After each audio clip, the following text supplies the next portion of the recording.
hal penting yang terdapat dalam surat lamaran pekerjaan. Sahabat rumah belajar, membuat surat lamaran pekerjaan yang baik dan benar adalah syarat utama saat kita melamar pekerjaan.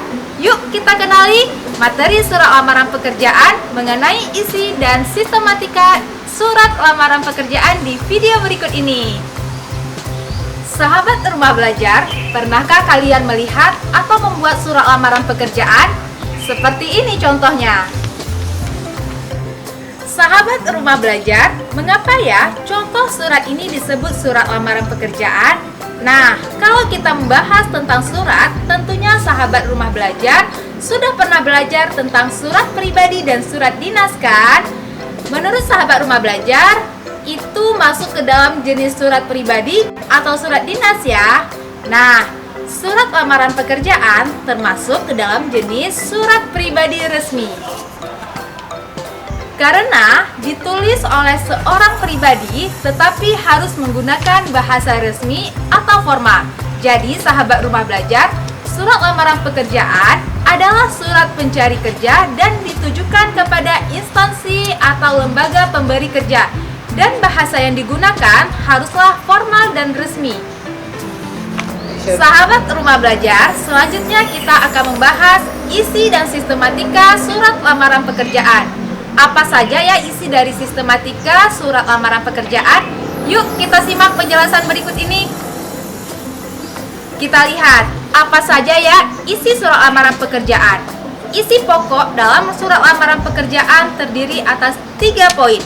Yang pertama, sumber informasi lowongan pekerjaan serta posisi dan jabatan yang diinginkan. Yang kedua, data pribadi.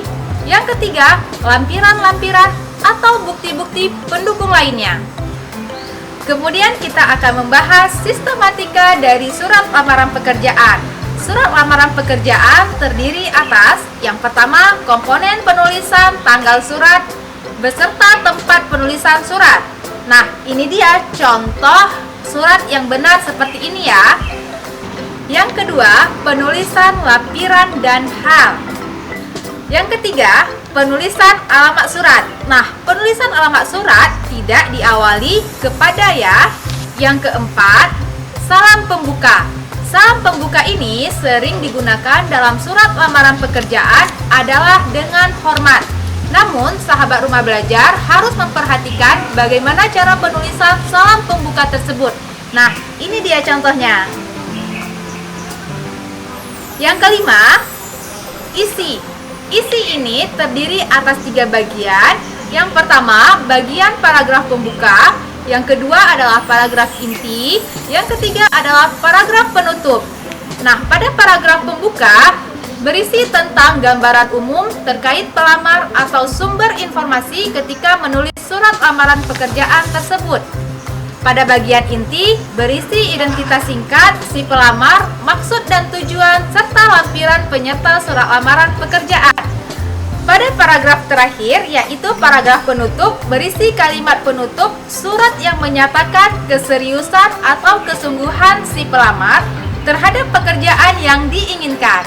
Nah, yang keenam, salam penutup. Salam penutup yang lazim digunakan dalam surat lamaran pekerjaan adalah hormat saya. Dan penulisannya juga harus diperhatikan ya. Ini dia contohnya. Yang ketujuh, nama terang dan tanda tangan. Nah, sahabat rumah belajar, dalam surat lamaran pekerjaan jangan pernah lupa untuk menuliskan nama terang dan tanda tangan. Nah, sahabat rumah belajar, itu tadi pembahasan materi kita mengenai isi dan sistematika surat lamaran pekerjaan. Bagaimana sahabat rumah belajar? Sudah jelas kan? Mudah-mudahan dengan adanya video ini, sahabat rumah belajar tidak bingung lagi ketika menulis surat lamaran pekerjaan. Demikian pembahasan materi kita mengenai isi dan sistematika surat lamaran pekerjaan. Wassalamualaikum warahmatullahi wabarakatuh.